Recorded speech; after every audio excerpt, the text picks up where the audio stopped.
Unon guztioi. Buenos días a todas y todos. Ahora, cosa que me alegra. Zegoiz zoragarri. Nos espera una mañana muy hermosa.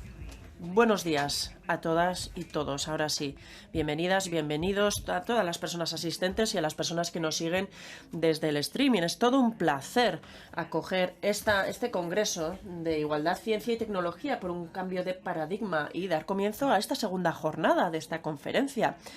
Y en este cambio de paradigma, la jornada de ayer fue una jornada muy intensa. Hemos confirmado que este tipo de jornadas son totalmente necesarias. Esto es positivo, porque es por algo que se organizan este tipo de eventos. Y hemos constatado que todas vuestras aportaciones son muy importantes para seguir avanzando. Hemos trabajado ya en torno a muchas cuestiones, con el eje siempre puesto en la perspectiva de género y hablando siempre sobre ciencia y tecnología. Pero también hemos llevado ciertas reflexiones a la práctica. Está muy bien teorizar y reflexionar, pero sin el aspecto práctico realmente no podemos saber si todo esto va a funcionar o no. También podríamos decir que hemos trabajado en torno al músculo de este sector. En género e igualdad, trabajó la detección de las discriminaciones a través de los elementos lingüísticos, la subordinación, la invisibilización a través de la lengua. ¿Cómo ordenamos realmente las palabras? ¿En qué contexto comunicativo utilizamos según qué? Porque al fin y al cabo nada es neutro. Entrenasteis la mirada en la detección de esos peligros y ahora podéis elegir libremente cómo queréis hablar y cómo os queréis dirigir. Eva Cuesta, de Big Bang Ciencia, hizo un taller donde estuvieron presentes los sesgos desde las mujeres en la ciencia y su histórica invisibilización. También se habló de las mujeres en la comunicación. Se saltó a la palestra. Porque es importante, también tenemos que estar en escena, tenemos que estar en lo público. Esto significa que salimos de ese lugar donde de alguna manera hemos estado históricamente relegadas, en lo privado, y tenemos también que saber cómo movernos en este espacio. En el taller de María López Belloso, de la Universidad de Deusto, se conceptualizaron las resistencias, tanto de forma práctica como teórica. Es decir, el análisis de las resistencias en el feminismo institucional. También se habló de la necesidad de crear una red y trabajar de forma conjunta, pues, por ejemplo, con instituciones forales, con Emakunde, con Ikerbasque, Unibasque. Es decir, hay oportunidades, pero también tenemos de alguna manera que ir tejiendo esas redes. Bárbara Biglia y Alejandra Araiza, de la Universidad de Rovira y Virgili, hablaron de las violencias en las universidades. Esa violencia tóxica, ese aire invisible, pero que está permanentemente ahí y que de alguna manera lo naturalizamos porque no somos capaces a veces de interpretarlo. También se definieron violencias para poder efectivamente identificarlas y poner remedio. Cómo el sistema cisgénero patriarcal marca también estas violencias de forma interseccional. ¿Y qué me queda? ¿Qué nos queda? Daros las gracias por vuestra participación, porque fue tremendamente activa. Nos han hecho llegar su alegría, todas las formadoras, porque se trata de eso, de hacer equipos, de hacer prácticas y además de vuestra apertura a la hora de compartir también vuestras propias experiencias, porque como bien sabemos, lo personal también es político. Eta eskertza guzti honen ondoren, norobet. Después de estos agradecimientos, vamos a dar ya la bienvenida a la directora de Emakunde, Instituto Vasco de la Mujer, con todos vosotros, todas vosotras, Miren Elgarresta.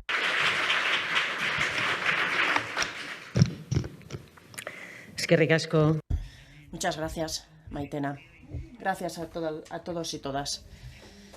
La jornada de ayer fue muy enriquecedora y hoy estamos aquí en esta segunda jornada de este Congreso Internacional. Muchísimas gracias a todos los ponentes, todas las ponentes y participantes de ayer y también a las personas que intervendrán a lo largo del día de hoy. La igualdad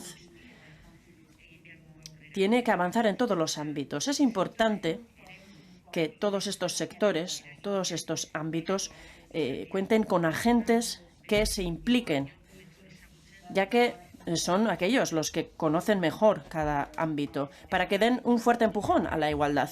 Y sucede lo mismo en la comunidad científica y tecnológica y con las diferentes entidades, entre las cuales debería existir mucha sinergia. Yo creo que este congreso ha fortalecido determinadas sinergias y además ha fomentado la colaboración entre diferentes agentes. Por tanto, ya estamos cumpliendo uno de los objetivos que nos habíamos establecido, me atreveré a afirmarlo. Y tenemos muchísimos desafíos por delante, ya se ha hablado de ellos. No podemos olvidar que desde el punto de vista del género, la ciencia, la tecnología, tienen una brecha impresionante a día de hoy. Además, también a la hora de escoger los estudios, las mujeres y las mujeres jóvenes no contemplan como ámbitos propios los mundos de la tecnología y de la ciencia.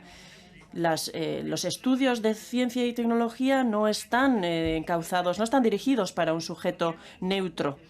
Y existe una base androcentrista absolutamente evidente. Desde el punto de vista histórico, la ciencia no ha tenido en cuenta el conocimiento y la experiencia de las mujeres, ni tampoco sus necesidades. Y las mujeres científicas han tenido muchas más dificultades para ser vistas y contempladas y para ser promocionadas.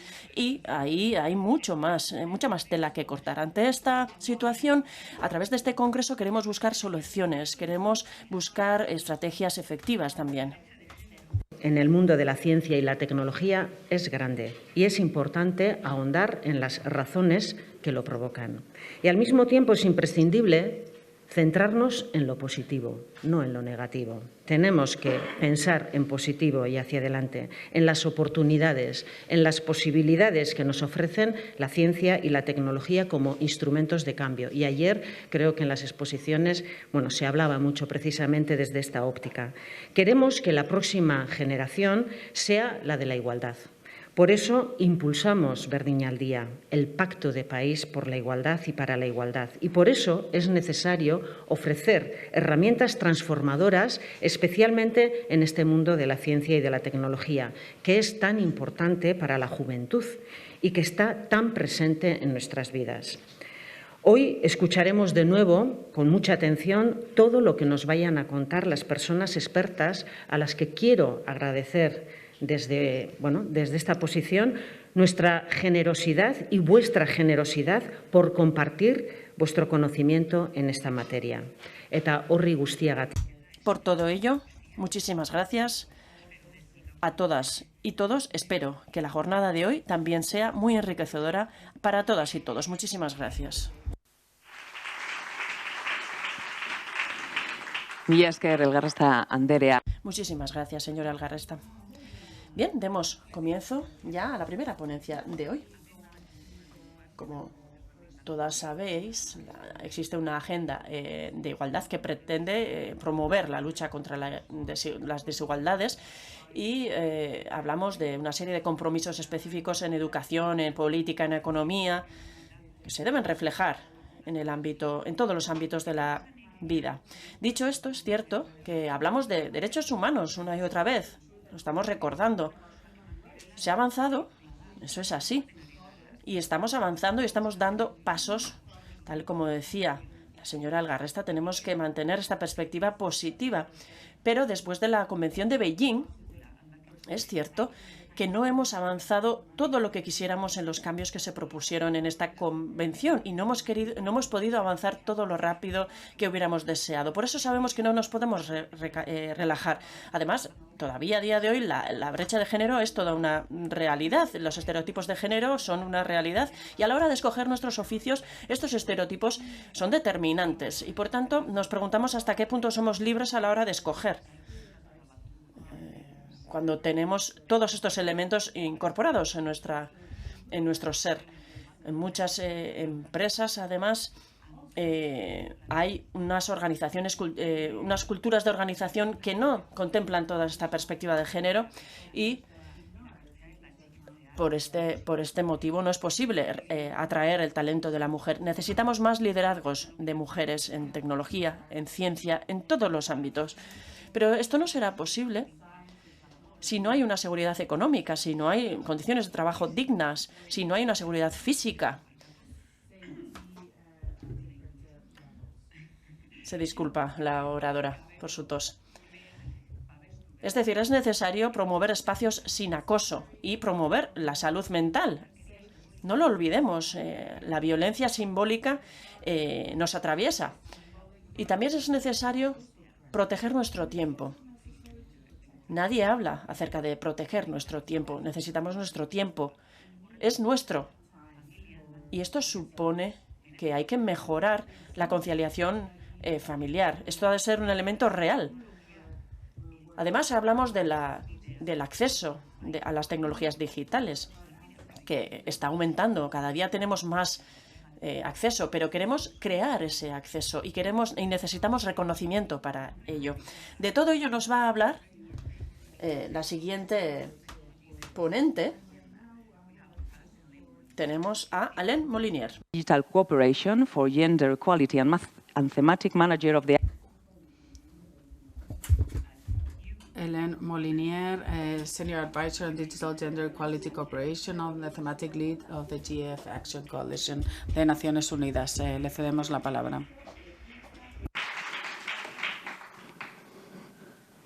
Thank you so much for... Muchísimas gracias por esta amable presentación y muy buenos días a todos y todos. Voy a empezar probando la tecnología y ver si funciona. Muy bien, ahí vamos. Espero que tengáis muchísima energía para este segundo día y creo que voy a empezar el día empezando con una actividad que hago con mis alumnos y con mis colegas. Si muestro esto en la pantalla, ¿alguien sabe quién fue la persona a la que se le ocurrió esta ecuación? Probablemente todos conocáis a esta persona, a Albert Einstein. ¿Y cuán a menudo utilizamos esto en nuestra vida? No tanto, pero sabemos quién es. ¿Cuán a menudo utilizamos el Bluetooth, el GPS y el Wi-Fi?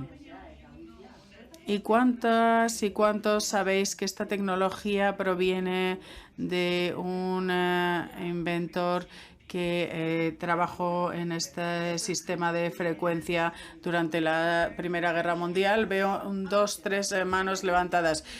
Aquí está ella. Utilizamos estas tecnologías todos los días, pero no conocemos a Hedy Lamarr. Así que estas son algunas de las limitaciones a las que nos enfrentamos en nuestro conocimiento y en los medios. Tengo otra pregunta para vosotras y vosotros. Cuando hablamos de explorar el espacio, ir a la Luna y a Marte, ¿cuáles son los nombres que os surgen? Probablemente esta persona o todos estos billonarios que hablan de ir al espacio, pero no muchas de nosotras somos conscientes de que hace un par de semanas la Agencia Espacial de la India llevó su primer dispositivo a la Luna y este sería parte del equipo que consiguió este éxito. Así que, de nuevo, cuando hablamos de innovación, hablamos de quién es el tío ese que ha podido inventar todo eso y de alguna forma tenemos este sesgo inconsciente. Así que cuando hablamos de igualdad es un tema de sociedad porque crecemos en sociedades que no son igualitarias y no vemos en los medios los logros de muchas personas y muchas veces tienen estas caras y estos cuerpos y muchas veces además nos tenemos que alejar de los estereotipos sociales y creo que esto es algo de lo que se habló ayer porque hay muchas chicas que deciden no estudiar estas carreras porque creen que si tienen que estudiar ingeniería o física tienen que dejar de lado lo divertido de la vida. Y si vemos a Hedy Lamarr, ella era una actriz de Hollywood, así que en primer lugar se dedicaba a ser actriz, pero también a sus invenciones. Así que espero que esta sea una introducción útil y ahora hablaré de lo que hago para Naciones Unidas. Me llamo Hélène Molinier, trabajo para Naciones Unidas y probablemente conozcan los objetivos de desarrollo sostenible, objetivos que tenemos que lograr para el año 2030 y para los que ya vamos increíblemente tarde y nos enfrentamos a muchísimos retos a la hora de conseguir los objetivos.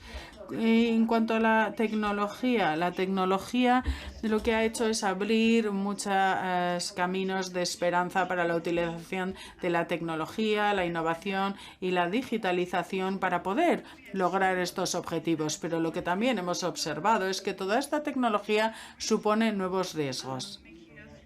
En ocasiones, riesgos de perder algunos de los elementos que ya habíamos conseguido desarrollar y conseguir en cuanto a los ODS. Así que hay que trabajar siempre de forma segura, responsable, igualitaria, porque si no, no podremos llegar a este objetivo de igualdad de género, el número 5, pero tampoco el resto de ODS.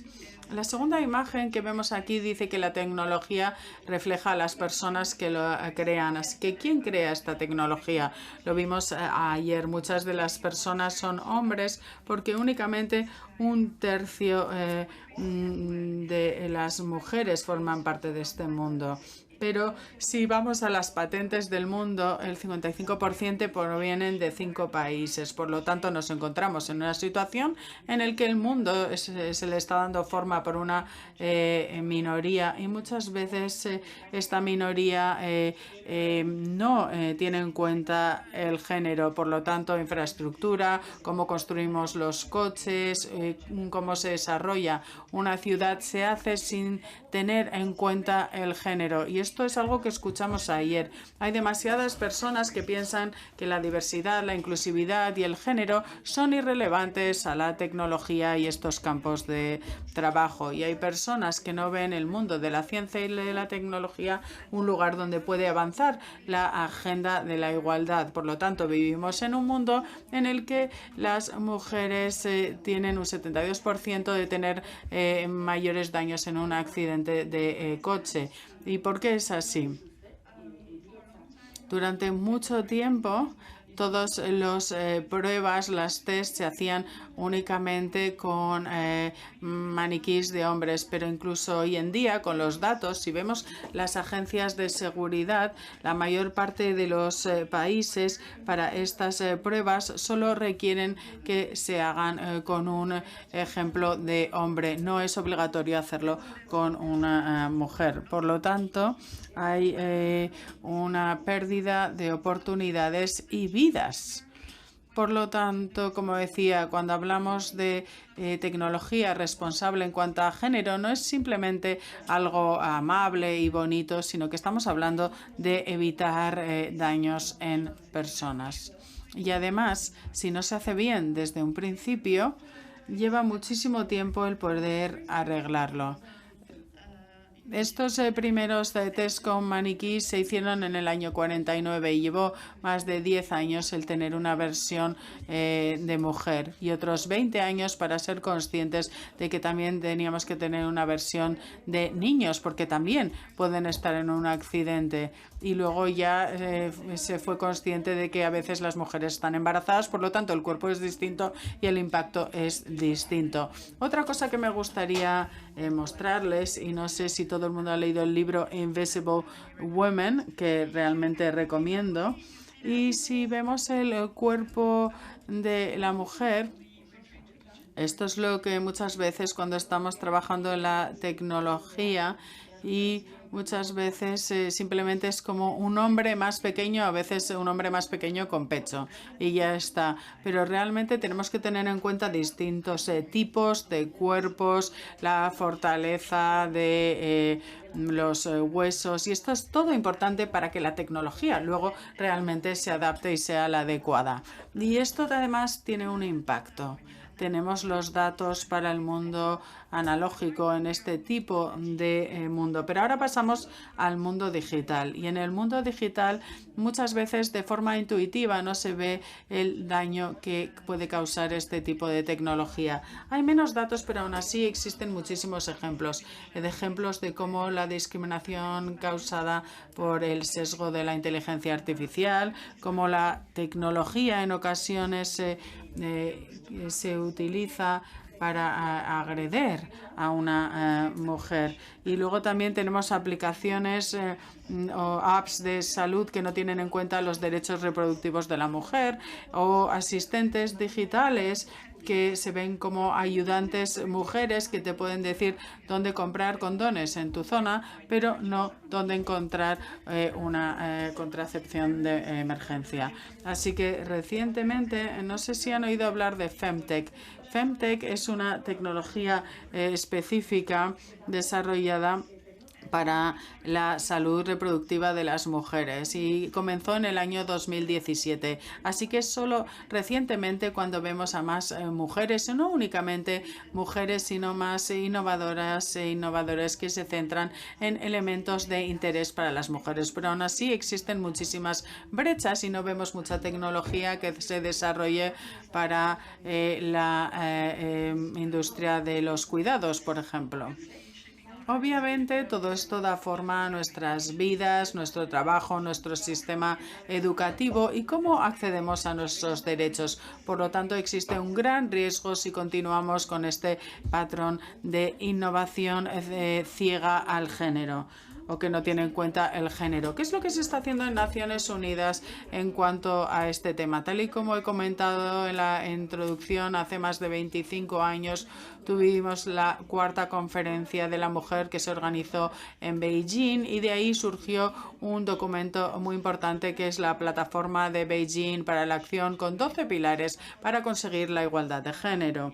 Y en el 2021 llegamos al 25 aniversario en 2020 y nos somos conscientes de que aún estamos muy lejos de aquellos objetivos que se establecieron y que no únicamente tenemos que acelerar este avance, sino también luchar por y para los derechos de las mujeres en todo el mundo, en Europa, por supuesto, pero también en otros países que viven con conflictos o donde hay tensiones en su democracia. Y la única forma de poder acelerar este progreso fue a través de 6 coaliciones de acciones, una en cuanto a tecnología y ciencia, para intentar conseguir compromisos específicos para implementar esta plataforma. Esto es algo que se ha realizado con un modelo multipasos para llevar al cambio. En Beijing no era la ciencia y la tecnología un tema central porque las cosas realmente han cambiado. Así que ahora tenemos una estructura base de cuáles son aquellas áreas que queremos mejorar. Y una de ellas es el acceso a la tecnología, otras son los ecosistemas y cómo tenemos ecosistemas más inclusivos, otra tiene en cuenta el diseño y otra la seguridad. Así que iré poco a poco entrando en mayor detalle en todo esto. Pero antes de esto también quería mencionar que algunos conocen la Comisión sobre el Estatus de las Mujeres, CSW, algo que se organiza todos los años en Nueva York para hablar de la igualdad. Y este año se centró en la temática de la tecnología y en la innovación. CSW 67, la edición 67 fue la primera vez que se tuvo esto en cuenta y muchos expertos se unen en este evento y realmente de ahí surge una documentación muy interesante que incluye recomendaciones y también un análisis crítico de distintos aspectos. Este análisis nos ha ayudado a identificar algunas percepciones erróneas, algunas de sobra conocidas y a las que hicimos referencia ayer en nuestra sesión. Muy bien, siguiente diapositiva. Me gustaría compartir con todos ustedes estas percepciones erróneas Básicamente, el problema de estas percepciones erróneas es que tiene un impacto en nuestras políticas, en nuestro trabajo. Por ejemplo, tendemos a pensar que el uso de herramientas digitales y los servicios digitales no va a aumentar de forma automática con la cobertura universal de Internet. Se cree que una vez que hay conectividad en un territorio, todo el mundo se beneficia de igual manera de esa conectividad, pero no es así.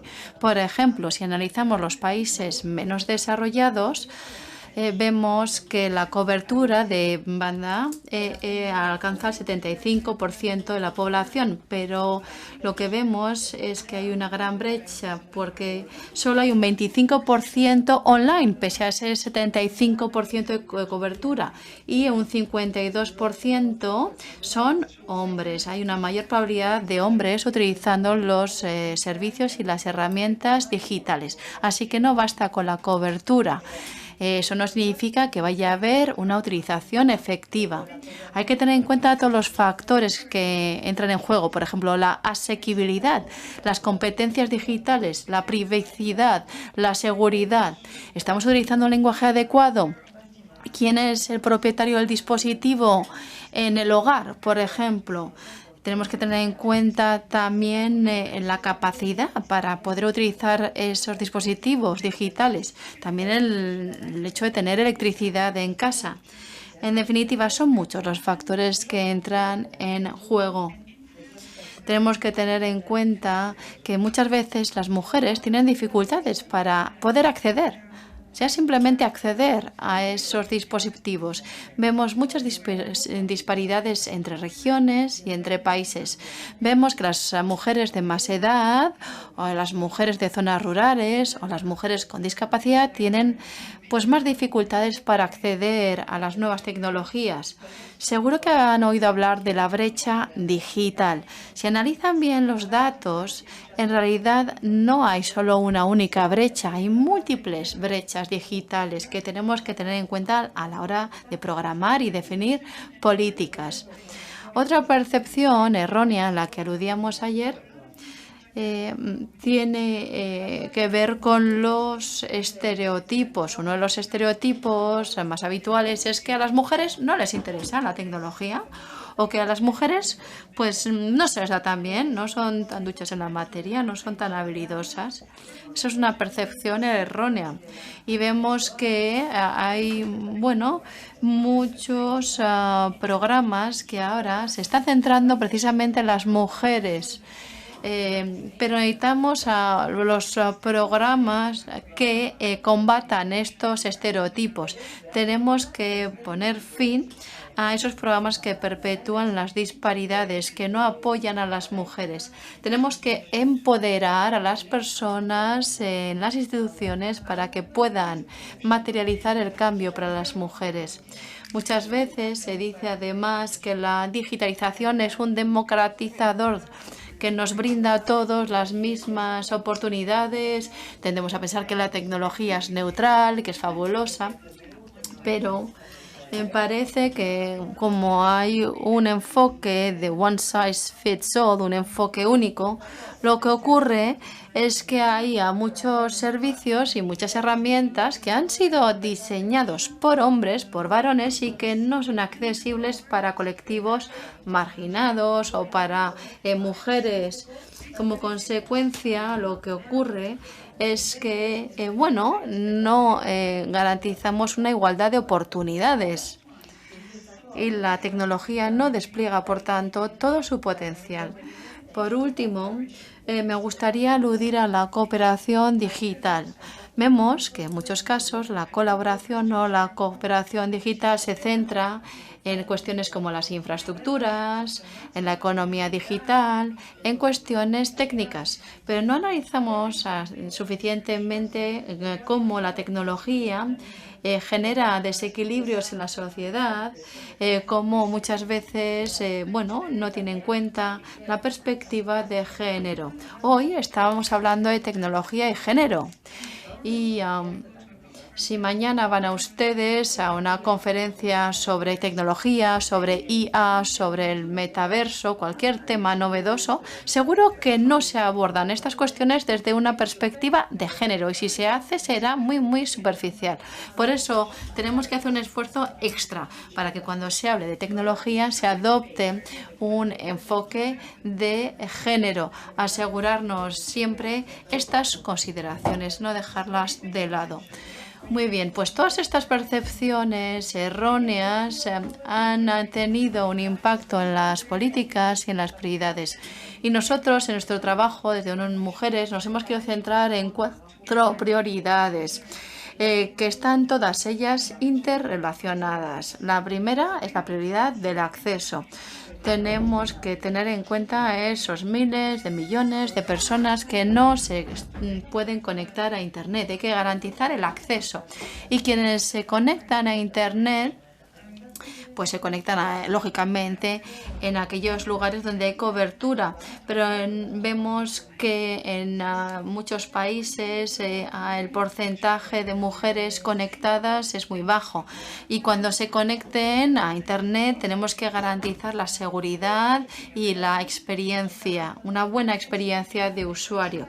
Es necesario promover también la capacitación digital de las mujeres. Ayer hablábamos de los programas Horizon, los programas de Horizonte. Necesitamos más inversión pública y privada para que haya una perspectiva de género en las políticas de acceso digital y de desarrollo de competencias digitales.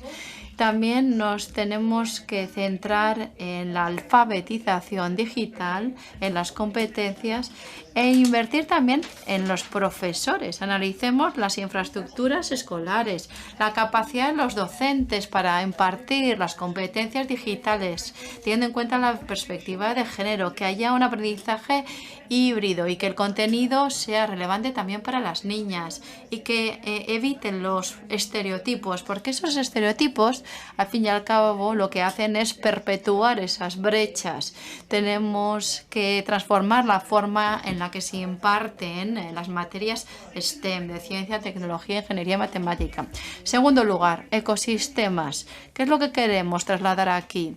Pues cuando analizamos las tecnologías y los servicios digitales, muchas veces, evidentemente, no se despliegan de forma adecuada. Tenemos que asegurarnos de que el despliegue cubra todos los ámbitos políticos. El mercado laboral, las competencias, tenemos que tener en cuenta también la inclusión financiera, básicamente afecta a todos los ámbitos, y por eso hace falta una colaboración entre múltiples partes interesadas para no solamente centrarnos en un ámbito, sino asegurarnos de que existe una transversalización o una implantación generalizada. También necesitamos datos segregados por género. No podemos mejorar lo que no se mide. Si analizamos, por ejemplo, las startups en África, solo un 3% de fondos van a startups de mujeres. Si queremos cambiar las estadísticas, necesitamos un enfoque ecosistémico. No basta con trabajar solo con un único actor, con una única parte interesada. Hay que implicarles a todos. Y también estamos analizando el futuro del trabajo. Hemos hablado largo y tendido sobre ello, sobre todo con la IA generativa. Tenemos que anticiparnos a esas nuevas competencias en el mercado laboral. Tenemos que asegurarnos de que haya políticas que faciliten la contratación, la promoción y la retención de las mujeres en el ámbito tecnológico, porque vemos que ahí todavía el reto es ingente. El tercer tema es el relativo al diseño.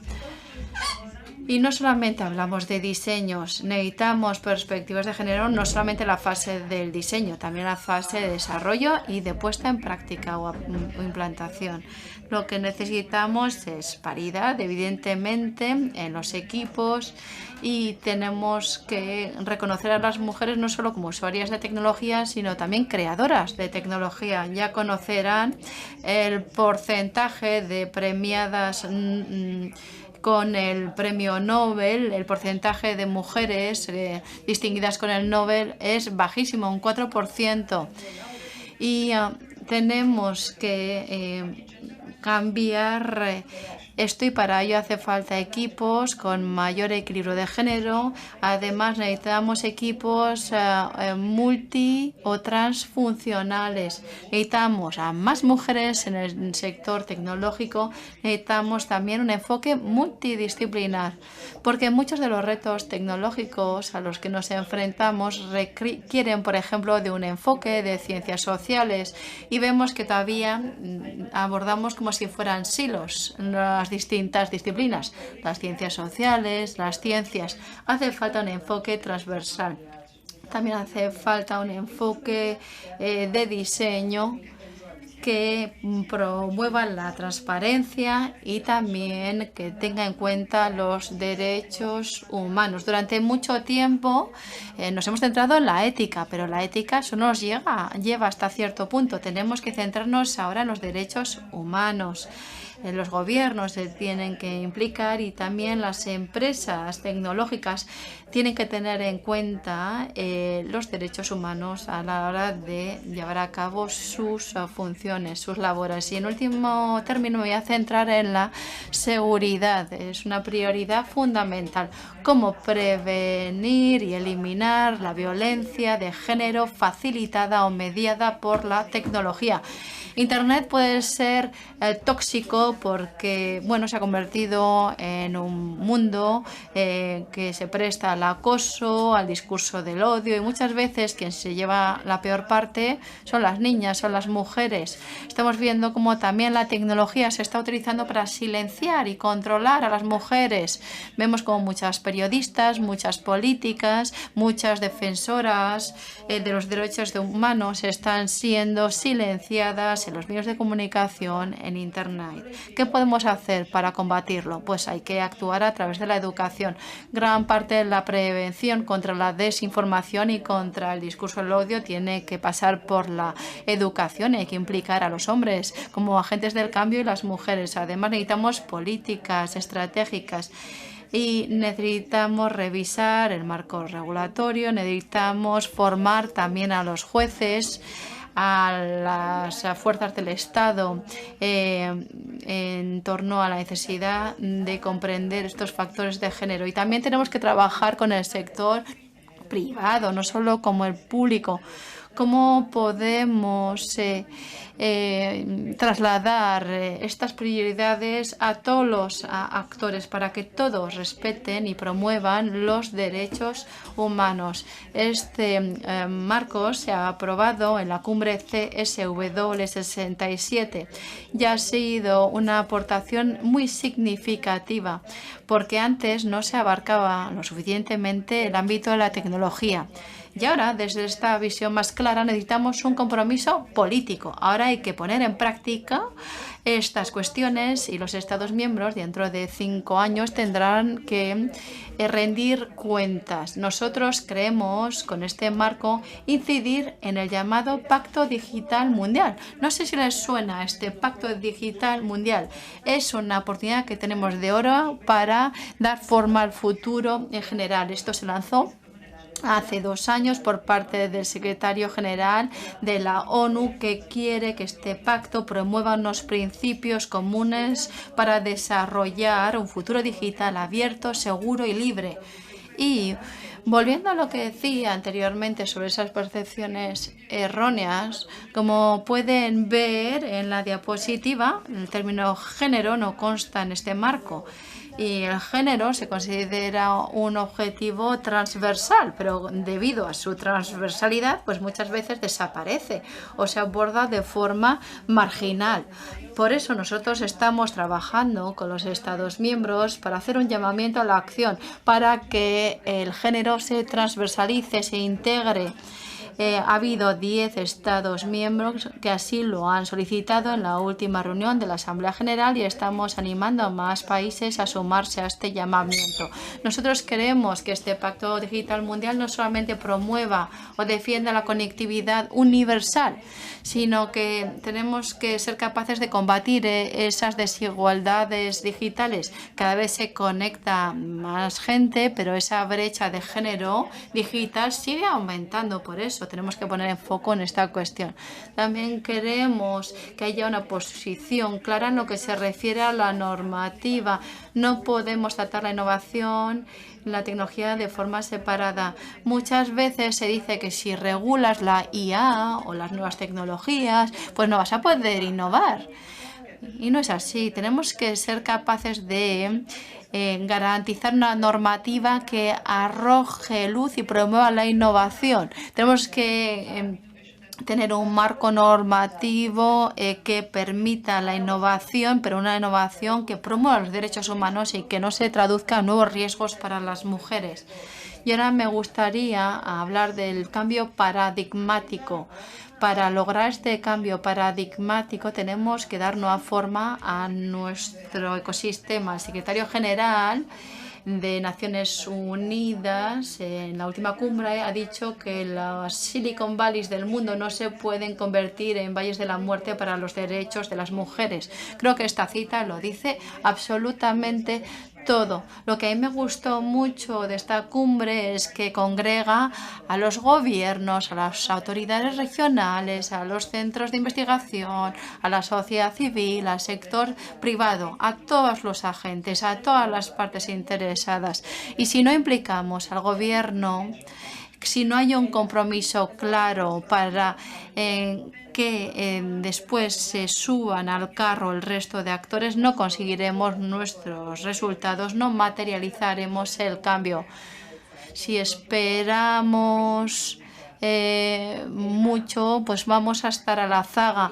Hay algunas empresas que ya sabemos están invirtiendo en ámbitos críticos para los niños, las niñas, las mujeres, y por eso también ellas han de estar implicadas. Y me gustaría finalizar mi presentación con una última mención. Me gustaría volver a hablar de la IA generativa. Por ejemplo, en el caso de Instagram, nos llevó años alcanzar los millones de usuarios. En el caso de ChatGPT, nos llevó 2 meses tener 100 millones de usuarios. Así que la tecnología crece a un ritmo exponencial y no sabemos cuál va a ser el impacto de este desarrollo, pero lo que sí que hemos podido aprender de las redes sociales y de otras tecnologías que hemos desarrollado es que si no tenemos cuidado en cómo se accede a la tecnología, en cómo se diseña la tecnología, en cómo se regula la tecnología, pues tenemos el riesgo de, perder el control de la misma y perderíamos una oportunidad de oro para minimizar las desigualdades. No sé si conocen el estudio de Bloomberg publicado recientemente que ha tratado de identificar los retos asociados con la IA. Dice que la IA generativa pues nos lleva a situaciones extremas. Ellos en Bloomberg han analizado más de 5.000 imágenes de personas y han pedido al software, al sistema, que asocie caras a cargos o ocupaciones de alta remuneración y de baja remuneración. Como ven, las mujeres están infrarrepresentadas en la parte superior en cuanto a esas profesiones de alta retribución. En cambio, las mujeres están muy representadas por la IA en las profesiones de baja retribución. En el caso de los jueces, solo un 3% de las imágenes generadas será en imágenes de mujeres. Pero en Estados Unidos un 34% de los jueces son mujeres. En Europa el 50% de los jueces son mujeres. Pero si se lo preguntas a la IA, estos son los resultados que te arroja el sistema. Y es muy interesante, ¿no? Y lo mismo ocurre con la raza. Cuando se analiza la raza en los patrones étnicos, es muy interesante también lo que hace la IA. Muy bien, esto viene a ilustrar con claridad el peligro de la IA. Para el 2025, más del 30% del contenido de marketing lo va a generar la inteligencia artificial. Se dice que Internet en el 2025 va a tener hasta un 90% más de contenido generado a través de la IA. Así que vamos a estar generando conocimiento aún peor del que estamos generando a fecha de hoy. No solo no vamos a progresar, sino que vamos a retroceder en nuestra lucha contra la igualdad de género. Y con esto pongo fin a mi presentación. Muchísimas gracias a todos ustedes por su atención. Les invito a sumarse a Generation Equality, a sumarse a la coalición España, y muchas entidades españolas se han comprometido a la coalición. Eso nos llena de orgullo. Queremos seguir con esta colaboración con ustedes y seguir trabajando juntos en pro de un futuro más feminista. Gracias. Thank you very much. Muchísimas gracias por esa ponencia magistral tan potente e inspiradora. Muy bien, vamos a comenzar con los ruegos y preguntas, si les parece. ¿Alguna pregunta, algún comentario por parte del público? Parece que sí, que contamos con una persona que quiere trasladar una pregunta. Con el micrófono, por favor. ¿Funciona? Fascinante, fascinante. Bueno, me gustaría hablar de tantísimas cuestiones, pero voy a trasladar solo una. Ha hablado de la relación entre la privacidad, la seguridad, en todos los sentidos. Y una de las cosas que he comprendido es que cuando las personas dejan relaciones abusivas, el momento de separación, pues es un momento crítico para sus vidas y las vidas de las mujeres. Cuando han estado en relaciones de dominio, lo que ocurre es que sus cuentas bancarias de Spotify son gestionadas por su expareja y muchas veces están atrapadas, incluso después de separarse. ¿Y cómo podemos abordar esta situación para que las mujeres puedan efectivamente separarse de sus exparejas? Bueno, ese problema al que alude es un problema muy, muy importante y la verdad que no es de fácil solución. Es decir, ¿por qué no es fácil de solventar? Pues porque requiere acción por parte, por ejemplo, de las empresas proveedoras. Si tú quieres cambiar una contraseña, el problema es que te tienes que dirigir a atención al cliente. Muchas veces te topas con muchos escollos.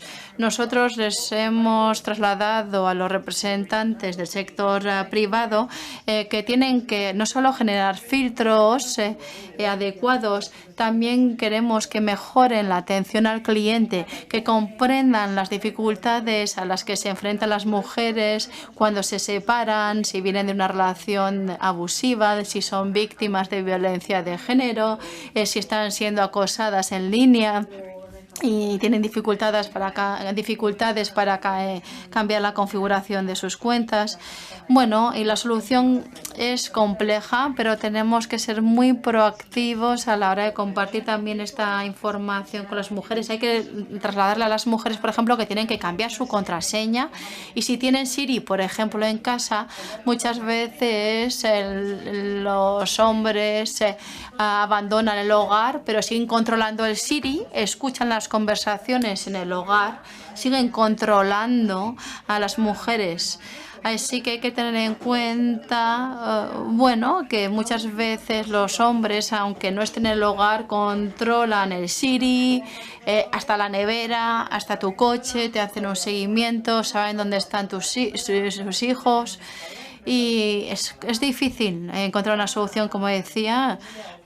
Requiere sensibilización, concienciación en todas las mujeres que comprendan bien todos esos riesgos en materia de seguridad a los que se enfrentan fruto de esa conectividad. Muchas gracias. ¿Alguna otra pregunta? Nos queda un tiempo para una última pregunta. Ha mencionado 4 aspectos del género en la tecnología, la innovación, acceso, ecosistema, diseño, seguridad. Esas 4 prioridades.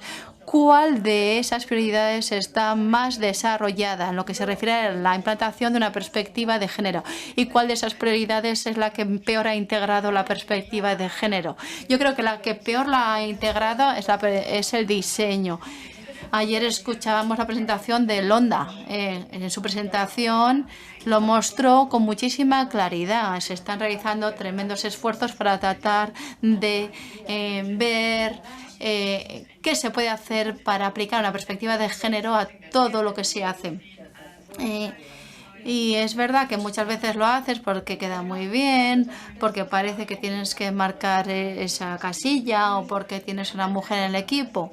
Pero no, se tiene que sistematizar, tiene que ser una parte fundamental. La mujer ha de ser una parte fundamental de la investigación. Es muy importante transversalizar el género. Es fundamental que la mujer esté implicada en la investigación, en el equipo, que se le implique adecuadamente. Y en cuanto a la prioridad o al ámbito más desarrollado, pues dudo. Por un lado está el acceso. Estamos viendo que se está mejorando mucho la perspectiva de género en el ámbito del acceso. Hace 2 años igual pues no lo veía así, pero después de la COVID, es verdad que la COVID promovió una pandemia silenciosa, pero en el sentido de que muchas mujeres estaban siendo después acosadas online. Hemos visto que las mujeres al teletrabajar también están siendo dianas u objetivos del acoso online. Pero sí que vemos ahora en el ámbito del acceso una mayor perspectiva de género, pero todavía queda mucho trabajo por hacer, muchas soluciones que dar para poner fin a ese acoso. Bueno, de eso hablaremos en la siguiente mesa redonda, en la siguiente sesión. Muchísimas gracias, Hélène. Merci beaucoup, Madame Molinier. Muchísimas gracias a la ponente.